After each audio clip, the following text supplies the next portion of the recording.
நாம் இன்றைக்கி பார்க்க போகிறது லால் மசாலா. இது ஒரு ராஜஸ்தான் ஸ்டைல் டிஷ்ஷு.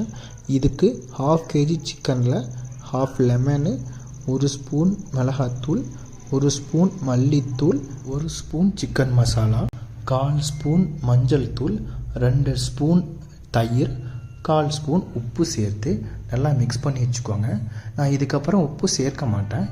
உங்களுக்கு வேணும் அப்படின்னா நான் எப்போ சேர்க்கணும்னு சொல்கிறேன். அடுத்து ஒரு மீடியம் சைஸ் ஆனியன், 2 துண்டு இஞ்சி, 4 பல்லு பூண்டு, 1 ஸ்பூன் சீரகம், 3 காஞ்ச மிளகா தண்ணியில் ஊற வச்சு தண்ணியோடு சேர்த்து நல்ல ஃபைன் பேஸ்ட்டாக அரைச்சிக்கோங்க. ஆனியனை ஃபயரில் சுட்டு சேர்த்துக்கோங்க. கடாயில் ஆயில் ஊற்றி ஊற வச்சுருக்க சிக்கனை ஹை ஃப்ளேமில் ஒரு 2 நிமிஷம் குக் பண்ணுங்கள். அப்புறம் இந்த மாதிரி வீடியோஸ் பார்க்க நான் பேஜை சப்ஸ்கிரைப் பண்ணிங்கன்னா கொஞ்சம் மோட்டிவேஷன், ரொம்ப சந்தோஷமாக இருக்கும். இது ஒரு ஈஸியான ரெசிபி தான், டேஸ்ட்டுமே சூப்பராக இருக்கும். அப்புறம் மூடி போட்டு மினிமம் 15 நிமிஷம் மீடியம் ஃப்ளேமில் குக் பண்ணுங்கள். இப்போது சிக்கன்லேருந்து நல்ல தண்ணி பிரிஞ்சு வந்திருக்கோம்.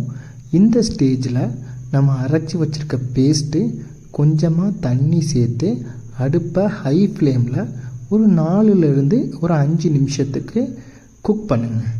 இந்த ஸ்டேஜில் உங்களுக்கு வேணும் அப்படின்னா நீங்கள் சால்ட் ஆட் பண்ணிக்கோங்க.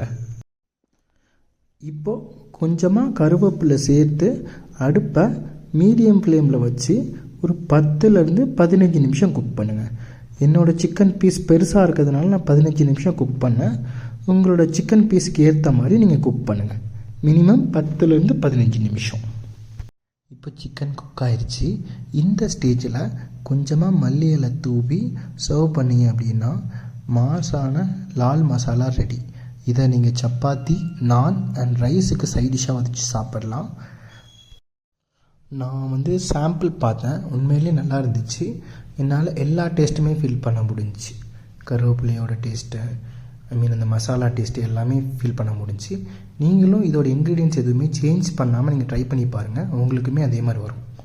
அண்ட் இந்த மாதிரி வீடியோஸ் பார்க்குறதுக்கு நம்ம பேஜை சப்ஸ்கிரைப் பண்ணிங்கன்னா சந்தோஷமாக இருக்கும். தேங்க்யூ, பாய்.